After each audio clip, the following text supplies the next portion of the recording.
Hey guys, it's me, Miss B. Today we're going to be talking about compound inequalities. However, we're not solving and inequalities, we're solving or inequalities, as it says right here.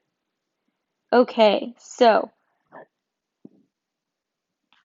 numbers that meet one or more conditions are solutions for or. It doesn't have to meet both solutions, just one, the other, or both.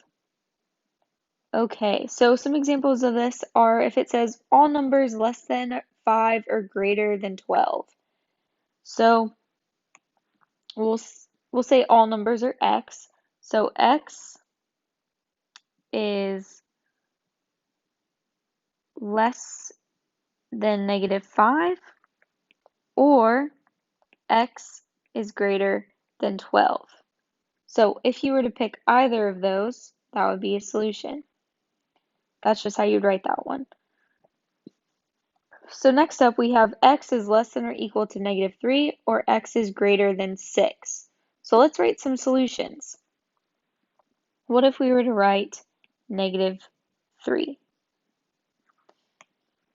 -3 is less than or equal to x. Oh, I keep writing this incorrectly.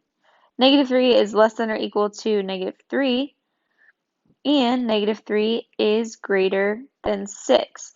So this one is false, but this one is true. Therefore,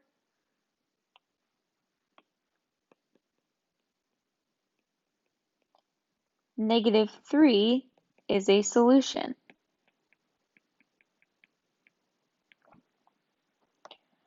Okay. Next up, we have 4 is greater than x, or -3 is greater than x. Go ahead and come up with 3 solutions. All right, now that you've come up with some solutions, we're going to go ahead and graph that. So we've got 4 is less than or equal to, or 4 is greater than or equal to x, so x is less than or equal to 4. If we graph that, we've got a full circle at 4 pointing to the left.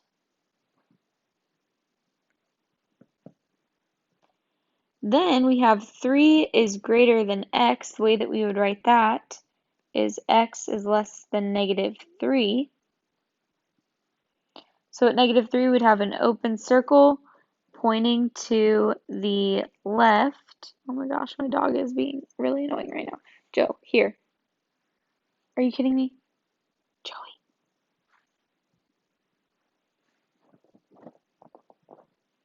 Okay. So, as you can see, we've got numbers in this area that are solutions to one but not the other, but all the solutions over here are solutions to both. Okay, so go ahead and graph this next one on your own. What you should have graphed was x is less than -2, so we've got an open circle on -2 pointing to the left. And then x is greater than or equal to 4. We have a closed circle on 4 pointing to the right. So we can see that there are no overlap between those two. Go ahead and do the next one. What you should have put was, I would have rewrote this as x is less than -2. So at -2 I would have had an open circle pointing to the left. And x is less than 5, so I would have an open dot on 5 pointing to the left.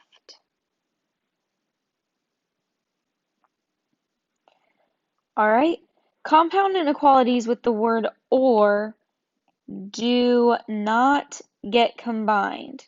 We just solve them separately. So it's like solving 2 equations in one. So I'll go ahead and write that. Solving an inequality is like solving 2 separate inequalities. and stick or between them. So I'm going to go ahead and solve this first one here. The one on the left, I'm going to add 4 to both sides, and I'm left with x is less than 7. For this next one, I'm going to divide by 2 on both sides, so I get x is greater than 9. But I do have to remember to put that or between them. So this whole thing right here is the solution. Okay, the way we would graph that is we would have a number on 7,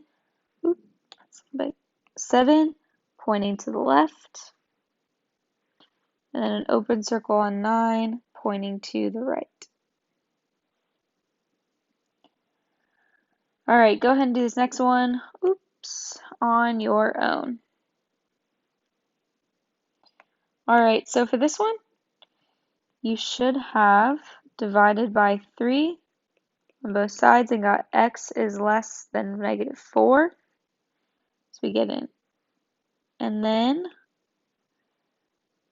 subtract 2 from both sides. We get 12 is less than or equal to 2x. Divide by 2. We get 6 is less than 2x. Oh, 6 is less than x. So this right here is our solution. Okay, and the way you'd graph that is you'd have an open circle on -4 pointing to the left. And then you'd have an open circle on 6. And careful, it's on the opposite side, so this is actually like this, so it's pointing to the right for that one. All right, I believe that is all for today, folks.